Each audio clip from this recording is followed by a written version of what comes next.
Bonjour tout le monde, bienvenue pour cette séance dédiée à la tonicité du périnée. Alors le périnée, on en parle beaucoup, nous, les femmes, mais beaucoup moins les hommes. Et pourtant, pour vous, les hommes, c'est aussi important, puisque c'est ce qui va vous permettre de garder un bel équilibre au niveau de votre prostate ou de, comment dire, votre activité sexuelle. Alors, et ben pour que tout ça fonctionne parfaitement bien, je vous propose une courte routine qui va vous permettre de prendre contact ou conscience avec votre périnée si ce n'est pas déjà fait et puis, bah, de le tonifier, tout simplement. Alors, c'est parti. On va commencer allongé sur le dos parce que la respiration, c'est un élément essentiel pour tonifier le périnée. Alors, premier exercice, première exercice, celui de la prise de conscience de la respiration. Je vous propose d'écarter les pieds à peu près de la largeur de votre tapis et de laisser les genoux fondre l'un près de l'autre. Et si jamais vos genoux restent légèrement écartés, c'est pas grave. Acceptez tout simplement cet écart sans rien faire et laissez les hanches se détendre et les genoux petit à petit se rapprocher à leur rythme ou pas du tout si c'est pas pour aujourd'hui. C'est pas grave. Ok, alors tout le monde place le dos confortablement sur le sol, les bras ouverts, un peu plus que la largeur de votre tapis, et les paumes tournées vers le ciel. Le menton légèrement rapproché vers le creux de la gorge pour permettre à votre nuque de s'étirer tranquillement. Fermez les yeux et laissez votre corps se déposer. De respiration en respiration, observez le corps qui s'enfonce, qui s'étale un peu plus, les différents espaces qui lâchent prise, un à un. Ou peut-être un espace de votre corps qui va rester contracté sans que vous vous en rendiez compte. Alors observez tout ça et accueillez. Portez alors votre conscience vers votre respiration, sans la changer, sans la juger, sans induire un mouvement.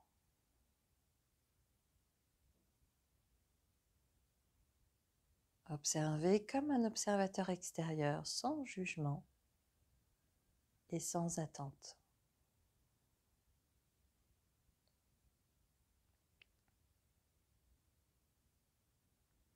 Et puis alors tranquillement, placez une main sur votre ventre et une main sur la poitrine en laissant les coudes idéalement sur le sol, et s'ils ne sont pas sur le sol, c'est pas grave. On va commencer à pratiquer la respiration yogique en 3 temps. 3 temps pour l'inspiration et 3 temps pour l'expiration. Je commence à inspirer dans mon ventre, puis poitrine, et enfin clavicule. Expirez, le ventre se creuse, la poitrine redescend et les clavicules suivent dans le mouvement. À votre rythme, donc en dynamique, calez votre respiration. Inspiration abdominale, thoracique, puis claviculaire. Expiration abdominale, thoracique et enfin claviculaire. Je continue tranquillement ce mouvement.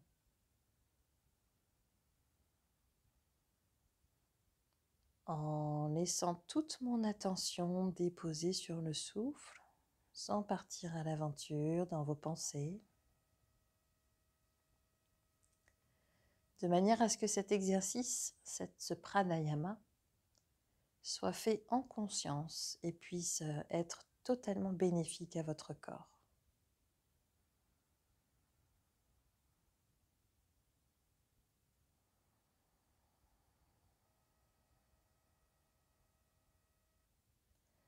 À À chaque inspiration abdominale, vous pouvez sentir le diaphragme qui descend, qui commence à écraser, malaxer les organes, provoquant peut-être des glouglous, des petits bruits. Et c'est très bon signe, c'est le signe de l'énergie qui se relance.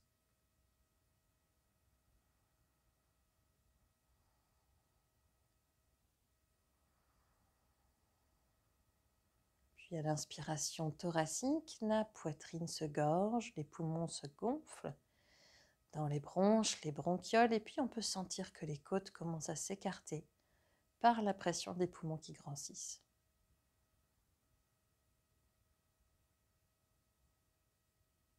Les poumons grossissent jusqu'en haut, jusqu'à ce petit morceau qui se trouve sous les clavicules et qui font que les clavicules se soulèvent à leur tour à la fin de l'inspiration.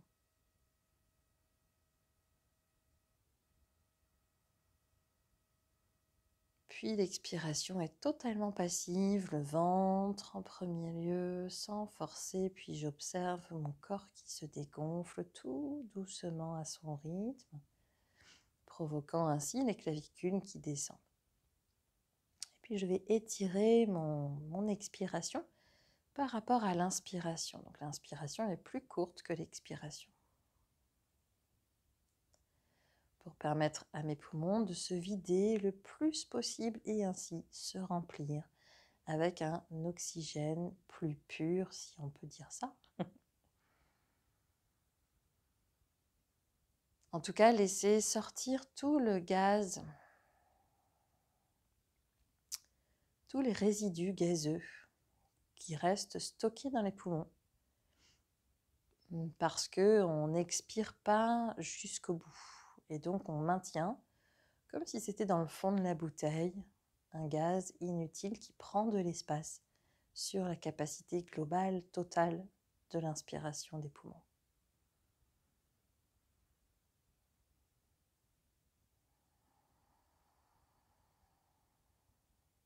Ok. Puis je vais relâcher, laisser donc mes bras se placer sur le côté et déposer les pieds. On va les resserrer légèrement, mais pas trop. Pour maintenir du coup un écart. Donc on va laisser les pieds à peu près de cet écartement, puis à l'expiration, mon genou droit va fondre vers l'intérieur. Totalement, ma fesse droite va se décoller légèrement. Et à l'inspiration, je remonte le genou droit. À l'expiration, je laisse fondre mon genou gauche en gardant donc une certaine tonicité. Je ne laisse pas tomber mon genou totalement, mais par contre, j'accepte le lâcher-prise du genou qui descend. Et j'inspire, je remonte en dynamique et en alternant.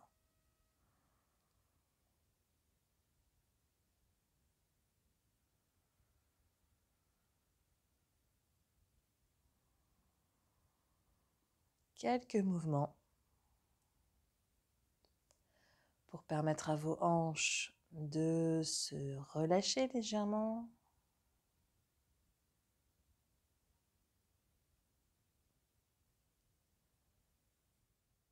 Trouvez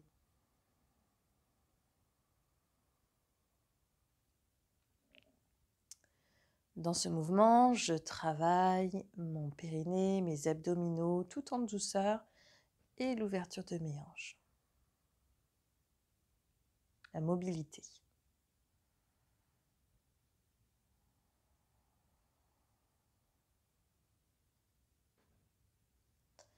Je reviens en posture neutre, les deux genoux vers le ciel, et puis je rapproche légèrement les pieds. Les bras le long du corps et les paumes tournées vers le sol. Donc là, les pieds sont devant les fémurs, donc écartés de la largeur de mes fémurs. On va pratiquer cette posture qu'on appelle arquer, aplatir, et qui est en apparence toute douce et portant à un effet, beaucoup d'effets sur le corps. Inspiration abdominale en même temps que je creuse mes lombaires. Comme si je voulais pouvoir passer un bras en dessous. Et expiration, où je compresse mon nombril contre ma colonne vertébrale qui vient elle-même se déposer au contact du sol et mon coccyx va s'orienter vers le ciel légèrement. En dynamique, j'inspire. Coccyx vers le sol. J'expire. Coccyx vers le ciel. Et puis là, on peut sentir le périnée qui commence à s'engager dans ce mouvement. Je le relâche à l'inspiration.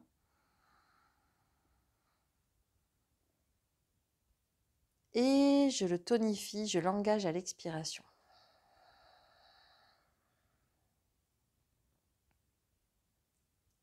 Et on reprend, j'inspire.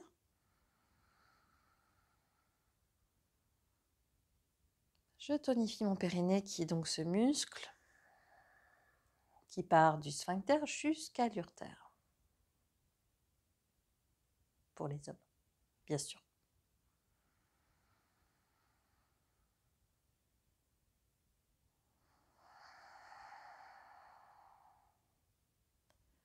Je reprends ma posture neutre, le dos tout droit, déposé sur le sol. Je reprends ma respiration et puis on va passer directement dans la posture du demi-pont. Donc à l'inspiration, je contracte les fesses, le périnée et puis je presse les 2 pieds dans le sol pour orienter mon bassin vers le ciel. Mon dos se creuse légèrement, les cuisses restent parallèles. À l'expiration, je relâche doucement le dos qui vient s'étaler sur le sol, vertèbre après vertèbre, en creusant légèrement mon ventre pour permettre les vertèbres lombaires et le sacrum de se déposer. En dynamique, inspiration, bassin vers le ciel, je compresse le ventre, les fesses, le périnée et les pieds sur le sol, j'engage bien mes fessiers. Expiration, je relâche tout doucement la pression du périnée, de mes fesses et je laisse le dos s'étaler, se masser par compression sur le tapis.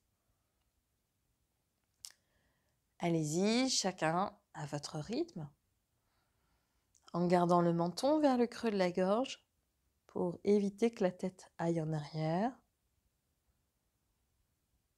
Inspiration et expiration alternativement, tout en restant focalisé à l'intérieur de votre corps, de vos sensations, des différents espaces que vous êtes en train de tonifier, de réveiller. Dans la posture du demi-pont, la pression est intensifiée sur les épaules lorsque le bassin est en direction du ciel, d'où l'importance de relâcher les espaces, l'espace des bras, du haut de dos, des épaules, pour permettre un massage par compression sur le tapis. On sent aussi tout l'étirement de la poitrine, du bassin et puis du ventre plutôt, et des organes à l'intérieur qui glissent, attirés par la force de gravité et puis qui sont massés par la même occasion. Donc je tonifie, je stimule.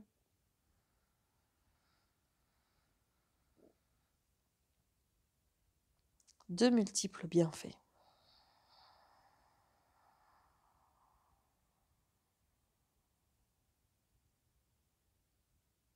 Et encore.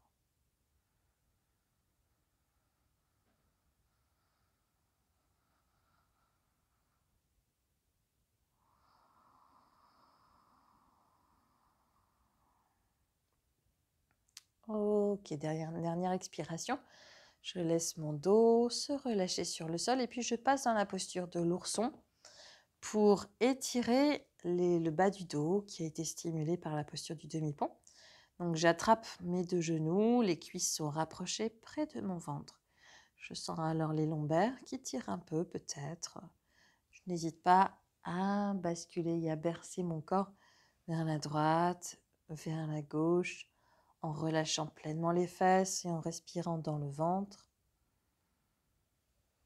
pour permettre de détendre encore plus l'espace du bas du dos, l'espace du ventre.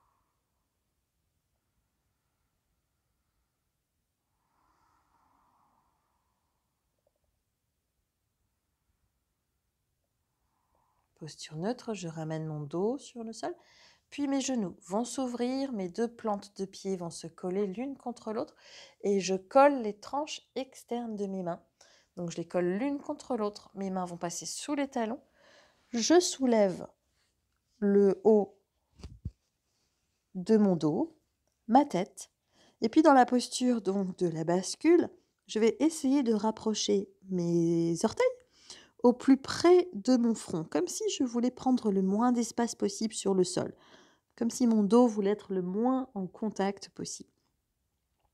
Dans la posture de la bascule, bien sûr, on va tonifier les épaules, le cou, vous vous en rendez bien compte, mais aussi, mais aussi, c'est une posture d'ancrage, d'enracinement. Donc, on va travailler Mula Bandha. Donc, à l'inspiration, je relâche mon périnée. À l'expiration, je vais le contracter le plus fort possible. Je contracte, je contracte, je contracte tout cet espace. J'inspire et je le relâche. J'expire et je le contracte. Donc, on appelle ça Mula Bandha. Ça permet à la fois de tonifier son périnée, bien sûr, mais aussi de ramener de l'énergie au niveau du premier chakra, donc le chakra qui est le chakra racine et qui est le chakra de notre enracinement, bien sûr, comme son nom l'indique. J'ai rien inventé. C'est aussi par ce chakra qu'on développe la confiance en soi, le sentiment de sécurité. Allez, on continue. Sentez cet espace, sentez le muscle dans toute sa longueur, pas uniquement au niveau du sphincter, mais vraiment dans toute sa longueur et stimulez-le jusqu'au bout, d'un bout à l'autre.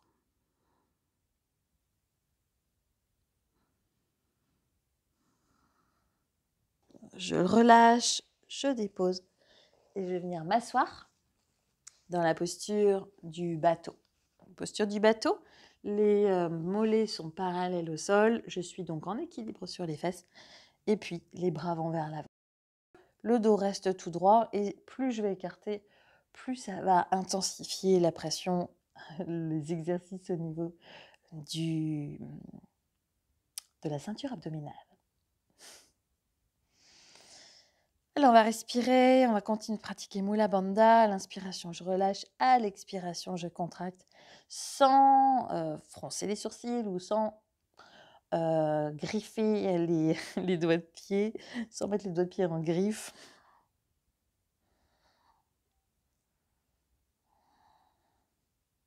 Ouais, c'est pas facile, hein. Ok, puis je relâche. Et dernière petite posture, la posture du canard. Je vais la pratiquer de profil et de face pour vous montrer. Donc, de profil, je viens me placer donc sur les pieds ou sur les orteils. Ça dépend vraiment de la structure de chacun. Donc, sur les pieds ou sur les orteils. Et l'alignement parfait va être de mettre le pied dans l'alignement de mon genou. Et si vous avez les pieds légèrement vers l'extérieur, les genoux vers l'intérieur, là, il va falloir travailler l'ouverture de vos genoux pour que ce soit dans l'axe. De là, les 2 mains l'une contre l'autre, Anjali Mudra, que je place au milieu de ma poitrine. Et puis mes coudes vont pousser légèrement sur mes genoux pour permettre l'alignement avec mes pieds. Dans cette posture, je relâche pleinement les fesses vers le sol. J'inspire et j'étire mon dos. Et maintenant, je vais vous la montrer de face. Donc tout pareil, mais de face. Les pieds dans l'axe des genoux. Je suis sur les orteils ou sur la plante des pieds. Si jamais je suis sur les orteils parce que je ne parviens pas à descendre, alors essayez d'écarter légèrement les pieds. Et du coup, peut-être que vous trouverez un meilleur confort pour poser les pieds. Les 2 postures sont justes. Ça dépend de la structure de chacun. Anjali Mudra, au milieu de ma poitrine, les coudes qui poussent sur les genoux. Et là, je vais relâcher les muscles de mes fesses. Totalement relâcher pour libérer la pression des fémurs et permettre à la rotation au niveau de ma jambe. Une fois on est rentré dans cette posture, on va à nouveau pratiquer Mula Bandha. Donc Mula Bandha, c'est à l'inspiration, je relâche. À l'expiration, je contracte le plus fort possible mon périnée en portant mon attention bien sûr sur cet espace et pas en pensant à mon travail et à plein d'autres choses. Le yoga nous invite à développer notre conscience, notre proprioception, donc la conscience de notre corps, en acceptant de voyager à l'intérieur de notre corps, en faisant nos postures, en respirant. J'inspire, je relâche, j'expire et je contracte. Mula Bandha le plus fort possible en observant les différents espaces. Et j'inspire, je relâche. Et ainsi de suite à l'intérieur de mon corps. Puis je relâche cette posture, je vais venir m'asseoir, refermer mes jambes pour libérer cette pression, me soulager. Donc dans la posture de la montagne, une petite posture où on va récupérer.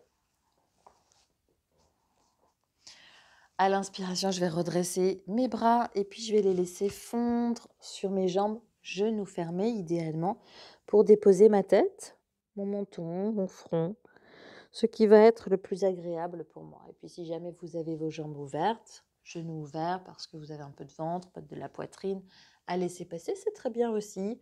Les mains, les bras étirés, déposés, sur vos jambes et vous relâchez la tête. Totalement, vous laissez le poids de votre tête fondre et les cervicales se détendre dans cette posture de récupération.